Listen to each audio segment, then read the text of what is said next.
365 fresh starts, and we still get it wrong. But what if I told you that's exactly the point? See, new beginnings aren't about perfection, they're about perspective. And today I'm going to show you 3 practical ways to transform your fresh starts from guilt trips into grace walks. This morning, as I poured my first cup of coffee, I thought about how the sun had already risen outside. And it hit me. God doesn't just create one sunrise for the whole year. He crafts a new one every single day. Each dawn is unique, purposeful, and fresh. Just like His mercies. Just like His grace. Just like the new life He offers us in Christ. We don't get one chance at a fresh start. We get 365 of them, and that's just this year. The first step in embracing God's fresh starts is learning to release the old. Moses understood this when he led the Israelites out of Egypt. They couldn't enter the promised land until they let go of their old life. Philippians puts it beautifully.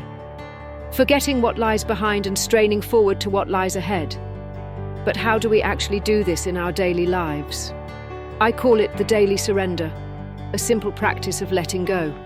Each morning, take 60 seconds of quiet with God. Name what's holding you back, your Egypt.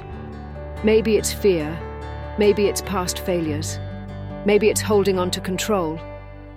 Then, just as God parted the Red Sea, trust Him to make a way forward as you release your grip on what was. Once we've released the old, it's time to reset our foundation. And just like a heartbeat has its rhythm, our faith needs a steady pulse too. Think of David, who wrote in Psalms, "Evening and morning and at noon I will pray." He understood something powerful, that regular rhythms create reliable foundations. Here's what this looks like practically. Start with 3 simple anchors in your day.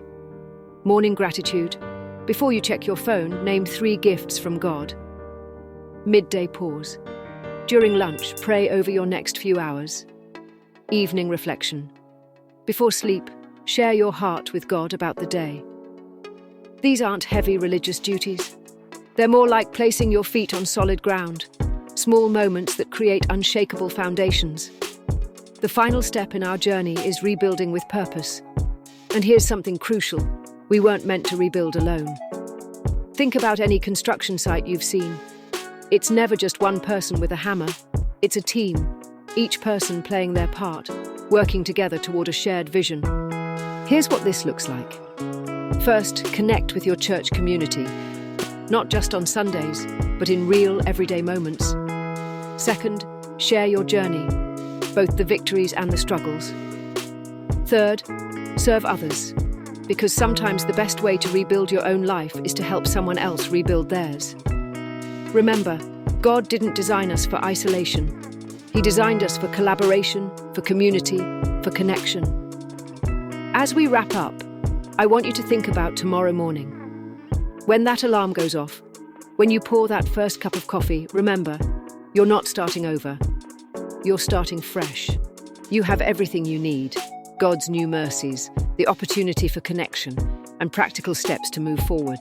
Whether you're part of a Christian community, searching for one, or building meaningful relationships right where you are, remember that your journey matters. Release, reset, rebuild. 3 simple words that can transform your journey, one day at a time. Let's embrace these fresh starts together, all 365 of them. Because your fresh start isn't just a yearly event, it's a daily gift from a God who loves new beginnings. If this message resonated with you, consider sharing it with someone who might need encouragement today. Sometimes the smallest reminder of God's daily grace can make the biggest difference.